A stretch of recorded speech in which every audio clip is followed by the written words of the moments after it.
Is May 19th, 2008. This is Pat Riegg speaking, and I'm going to interview Robin Holt because of her involvement in the new library. But first of all, Robin, we're going to go back to early memories that you might have had of libraries growing up. Does anything come to mind at all? Well, I grew up in Carmel, and our library was a wonderful, beautiful old Spanish-style building that's still right there on the main street of town. And growing up in a small town like Carmel, the library really was sort of the central building where people gathered, where you went to do your homework after school, where you met your parents to pick you up if you needed a ride home. One fun thing about the Carmel Library had a great big fireplace, and all winter long they had a big roaring fire, probably no screen even over the fire, and big comfortable sofas around the fireplace.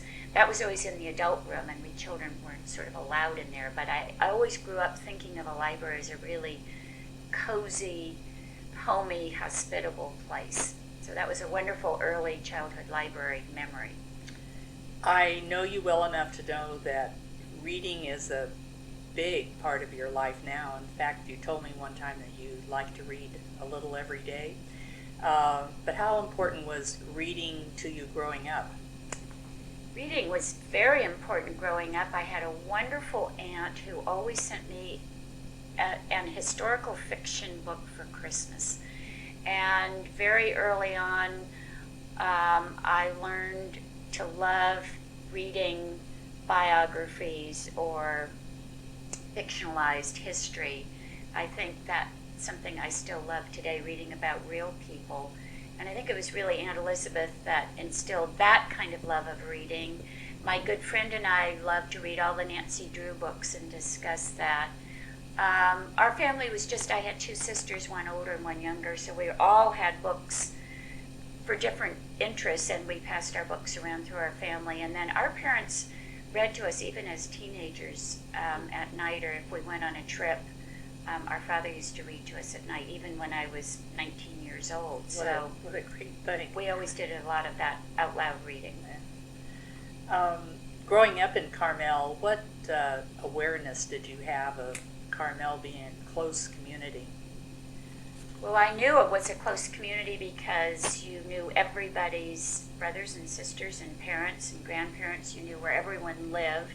When I grew up in Carmel, it truly was a bohemian town, and it was full of artists, and the parents of the kids I knew were former ballerinas and ballerinas, dancers, painters, tons of writers, former movie stars, and you name it, we had it. I say probably even circus performers.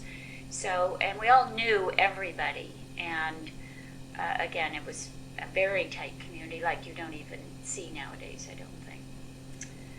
Tell me about your education, where you did all of your schooling and what kind of degrees you have. Well, I went to graduated from Carmel High School and went to Berkeley, UC Berkeley, and I graduated with a degree in history.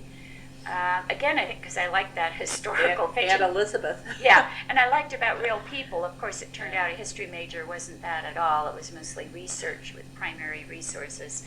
But anyway, then years later, I went back to graduate school at JFK University to become a career counselor. And so that was a later in life degree.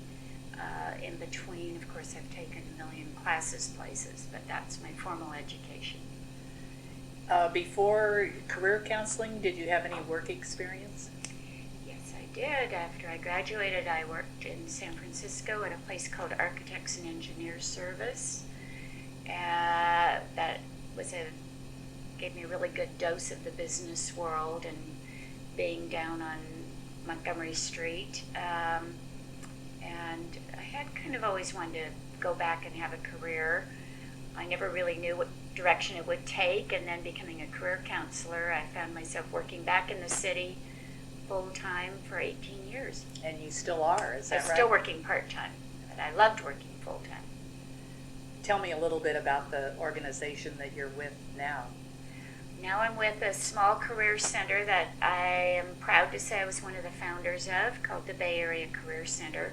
We're a collaborative of 13 career counselors, and we're a center for working adults, working professionals is what we say. We don't work with college kids.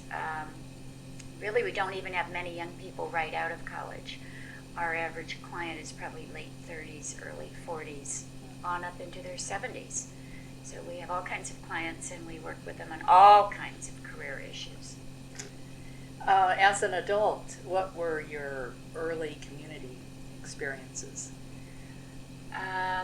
Involvements, of course, for a long time, things to do with our 3 children, with PTA and parents clubs and the sports teams, you know, being the team mother. I was a Cub Scout leader. I helped with Boy Scouts.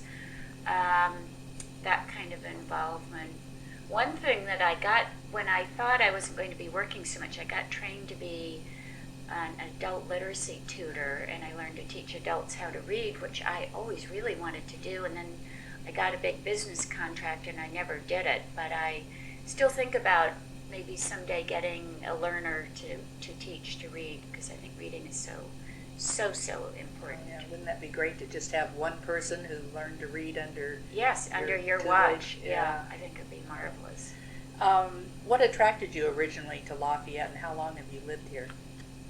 Well, we've lived here 33 years, and we moved here from Hawaii. My husband was a career Navy officer, and he was transferred back to a ship, an aircraft carrier, the Enterprise in Alameda, and we were looking around for some place to live and a good school district, and someone had told us about La Miranda. So we looked here and found a house, and turned out we knew a lot of people from our college days or Carmel days, and here we are. If we take the liberty of defining the goals of a community as a place of mutual support, shared values, and acceptance of differences, how do you see Lafayette meeting those goals? Mutual support, shared values, and acceptance of differences. Well, I think the library is a good example, being involved with building a wonderful new library. I have certainly seen those goals and ideals elaborated. There's much more diversity in this town than I'd realized, but now being involved with, cross-generational people and newcomers to Lafayette and people who've been here forever, I'm beginning to see the diversity, and it's really been charming.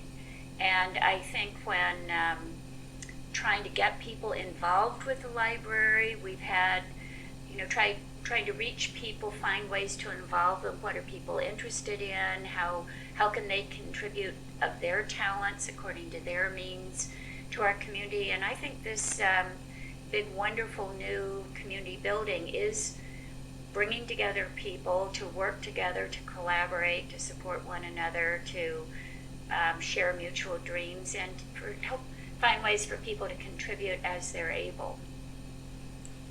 What are your earliest memories of the Lafayette Library that we have right now? I think it started when we moved here in '75, going there with our children.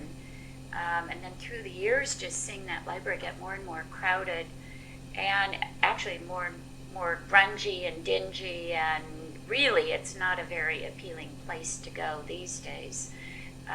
It's falling apart, and it's way too crowded.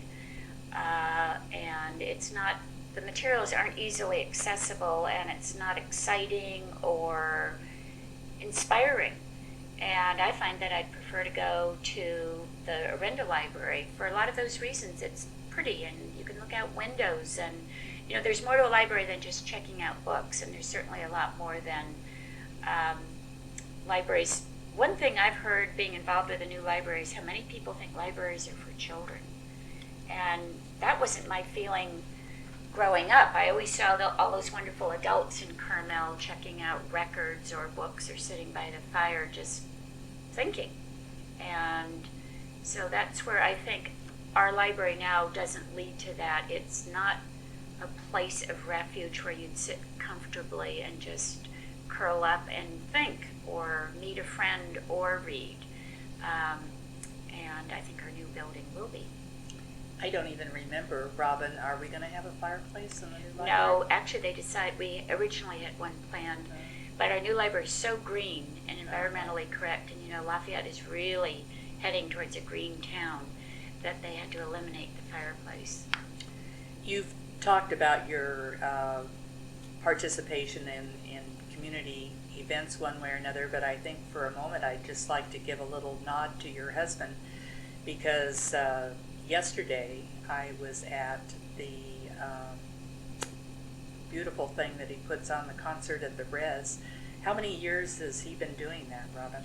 The concert at the Reservoir was 15 years old this year, and I think Dick originally, we live on the rim of the reservoir, and he always used to run there, and one time he saw a little sign that said amphitheater, and he went off the trail to explore, and he found an old overgrown amphitheater there with just sort of logs in a semicircle. And he thought, oh gosh, we need to clean this up and have music there. And then he found out that they said it wasn't accessible for people with disabilities, and they didn't want to use it again. He said, well, maybe we could have a new one and have concerts. And then he got the idea going, why didn't we try to have some music concerts there and maybe raise money to build a little amphitheater that would be accessible for people with disabilities. So this has been going on. The concert in the Res has been there for 15 years. It's sponsored by his Lafayette Rotary Club. But his dream is, and the drawing was there yesterday at the concert, that they will ultimately build a little amphitheater there for all kinds of groups to use. That'd be great. And I know now it's Akalani's Bentley School and Stanley and Rossmore. Rossmore, yeah, 4 different groups. Providing. I think he also does a little driving for Meals on Wheels, doesn't he? Yes, now he does a different kind of driving people to doctor's appointments and things. But Well, I think this is what we call a volunteer husband and wife marriage. You're both involved. well, that feels good. I think at a certain age in your life, you know, when you're not so busy with your children or your career, it's nice to be involved in, we think, in your own community. Why did you want to participate particularly in the development of the new library? I went to an evening program and I heard Steve Falk, our incredible city manager, who's so eloquent, and talk about the library, and some other people did too, but Steve was so particularly enthusiastic about this wonderful new building.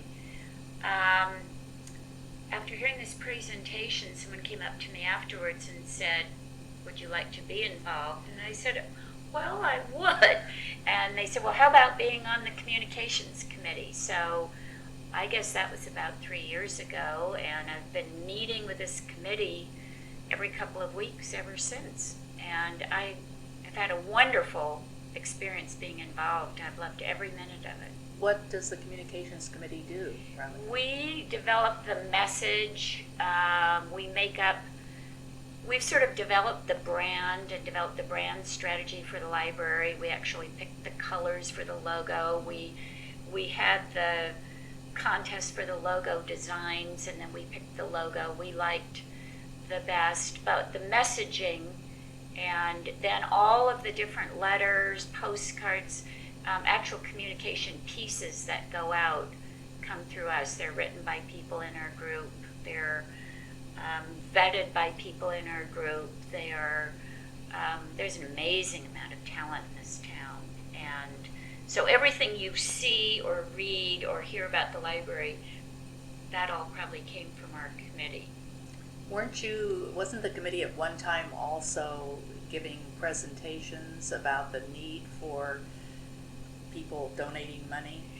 Yes, actually a little offshoot was, but something I sort of co-chaired with Robin Fox was the Speakers Bureau, to go to house parties, of which you were one of the speakers who volunteered to do that, and was to go around to different house parties people were having or different community groups and talk about the library and show the designs and explain what it was, how it was being funded, what it would look like, especially this idea of it being with a learning center as well as a library and the consortium partners.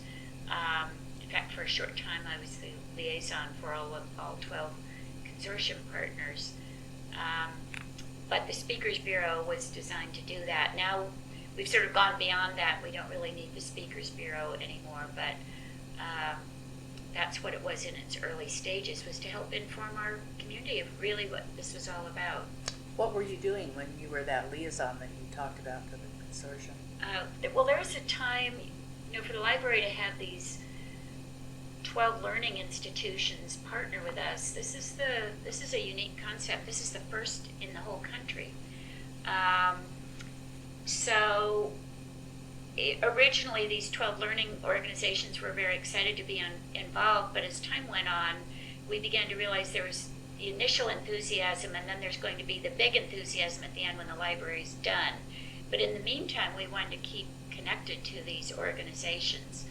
And some, like the Commonwealth Club, that were doing programs through us in different buildings around Lafayette, they were fine. But we wanted to keep everyone else excited, the Oakland Museum and the Oakland Zoo and the Lindsay Wildlife Center. So we were trying to think of ways to keep them involved. And one of the things we did, at least when I was the liaison, was I was sort of the organizer of a big luncheon last spring,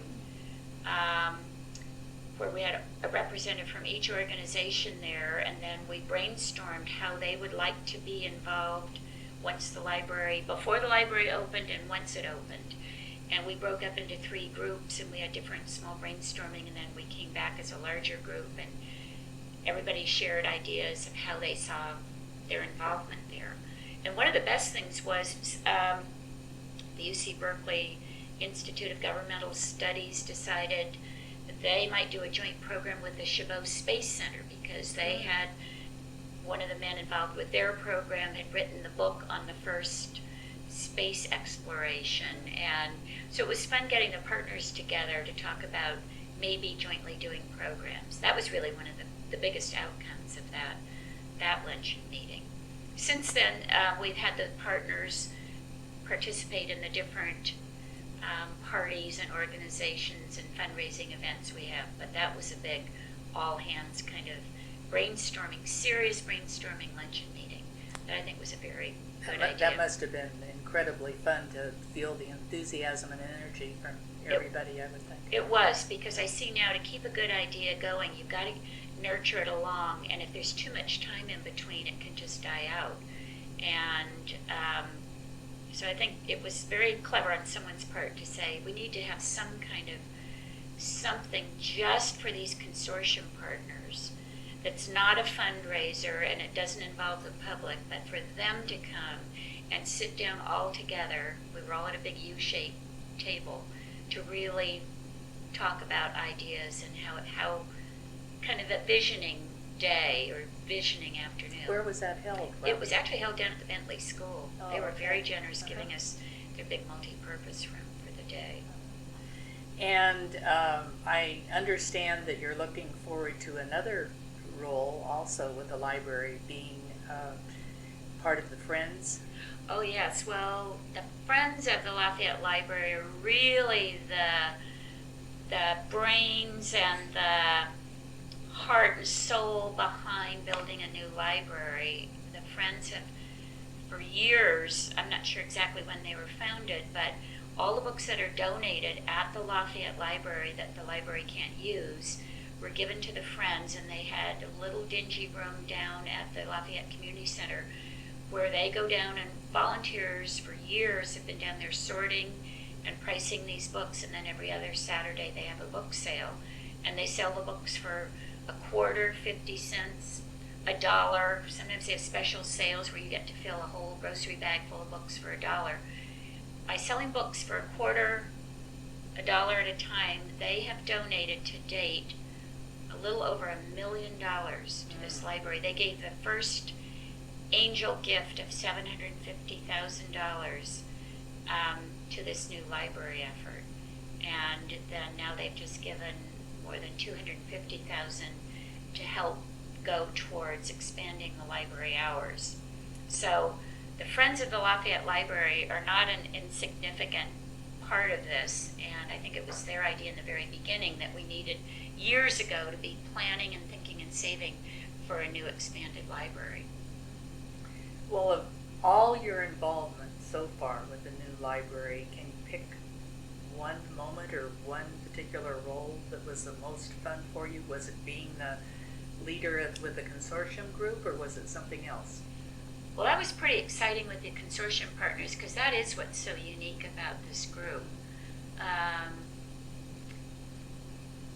That was exciting. It was exciting last summer when we applied for a grant to send, they were going to send me and one other librarian to a training back east somewhere to learn to talk about libraries around the country. We never got the grant, but it was fun writing the grant proposal and thinking about it. And just learning about libraries around the country and really beginning to understand how absolutely unique our library and learning center is going to be. So there have been all kinds of exciting things. I mean, seeing the ground broken that day was just thrilling. Just recently, the architects were here and had an event going over the plans, and to hear them talk about it and show you again what kind of fabric's going to be on the chairs and the kind of tops of the tables and all of those things that make it real for you just kind of continue to build excitement, for me at least. And then I think actually thinking about being newly involved with the Friends going forward, that's going to be fun, because I think the Friends have a big role to play once the library's open. How many, approximately, how many people belong to the Friends group now, would you say? Probably about 100. Oh, that many. I didn't realize that. Paid Friends, people in Lafayette. I mean, for years I sent in my little donation, but I never went to a meeting or did anything with them. So I think there's probably 25 hardcore workers, but probably maybe even several hundred, and maybe, actually, I don't know, maybe there are way more than that. Okay. But actively, really, really active people, probably 25 or more. With all the work that you've been involved in, have there been any obstacles along the way? I think when the cost of the building went up due to energy prices and the delays and things, you know, you get bids, and then nothing is going to happen for a year. By then, oh, whoops, the price is higher, and then to have to go back to the community and explain the library's going to cost more than we thought, kind of dealing with some segments of our community's resistance to our library makes me sad, because I love it so much. How could you not love your town's library? And even if you never go inside, there's going to be a coffee shop there. There's going to be a little small outside theater area and outside seating. There's going to be sculpture gardens and, public art. And there are going to be buildings you could just rent for your garden club or your book club. So you never even have to go into the library to still take advantage of this wonderful building that's going to be right in the heart of Lafayette. So it's hard for me to understand how anybody could be resistant, but it's funny, there are still people who think, oh, who needs this?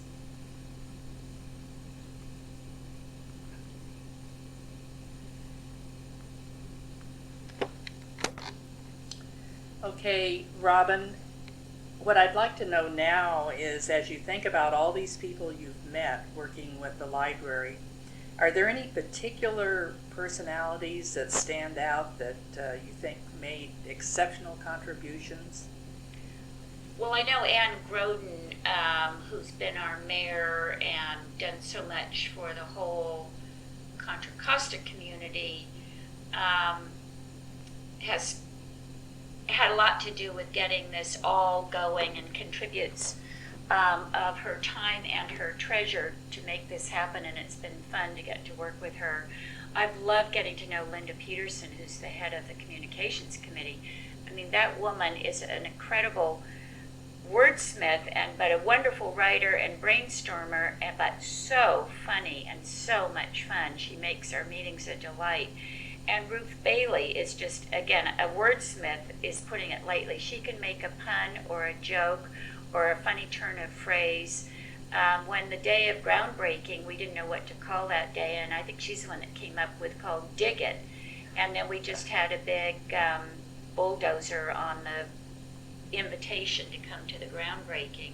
Ann Meredith, who's the, forget what she's called, but she works for the city, and really this project falls under her, is an incredible artist. And so for all our postcards and invitations, she will draw half of the invitations. You think they're done by a professional artist, but she has drawn them, and it's just incredible. It's just on and on. These people we call the czarinas, anyone who's in charge of any one of these fundraising events, more just keep popping up every time. I mean, this town is just loaded with talent, and that is really part of the fun of being involved. I think we can probably guess the answer to this, but what values did this contribution on your part touch for you that you hold dear? What are the particular values that came into play? Well, I think it's important to give back to your community. If you pick a place to live that you think is wonderful, what makes it wonderful? It's the people, and the people who share and give time to it. I think that's really important. And I think something my mother said to all of us when we were young, I mean, we need to do something nice for other people every day. And I think being involved with a big community project helps you feel that you're doing something towards that end of giving back. And I mean, and then of course selfishly I'm going to enjoy it myself, I and my family and all of that, but I think giving is actually just so much more wonderful than the receiving part. You just get so much out of giving anything you can give. And there's many a meeting I just sit there and nod or kind of say but so it's not that I've made personally such a contribution, but being there, being a part of it, being part of the enthusiasm and all of that just feels wonderful. Is there anything beyond that you would add when you hear the question, why do you think the citizens of Lafayette have responded so enthusiastically to this new project? Well, I think this is a pretty enlightened community, and I think people like things that are cutting edge and new and wonderful and intellectual, and not just intellectually challenging. And the fact that there's going to be this learning center with the library, what can go on there, I think it's just unlimited. We haven't begun to think about the kinds of things that can go on there. The science classes, I mean, I'm fully expecting to go down and take a class on dissecting a frog myself. I loved that in high school, and I'd love to dissect one more frog in my life. And it's unlimited, the kinds of opportunities and wonderful things that will go on there. And I think that's something that this community has embraced, that concept of, wow, we are at the beginning of something incredibly wonderful that who knows where it'll take us. And this is a building and a library and a learning center for the future. It's not one that's going to be outmoded a few years after it's built. If you could wave a magic wand, what outcome do you hope most for the new library?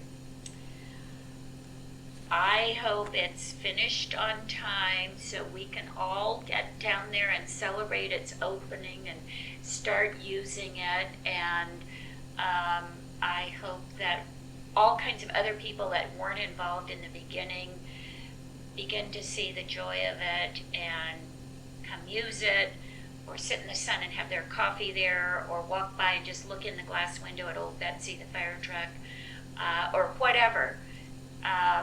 But just begin to embrace it as really the heart of Lafayette and the most important public-private joint project in our city's history. You know, it's been said that the internet would kill the printed word and libraries would become obsolete. How do you, and I think you've touched on this already, but how do you think that our new library will avoid such a fate?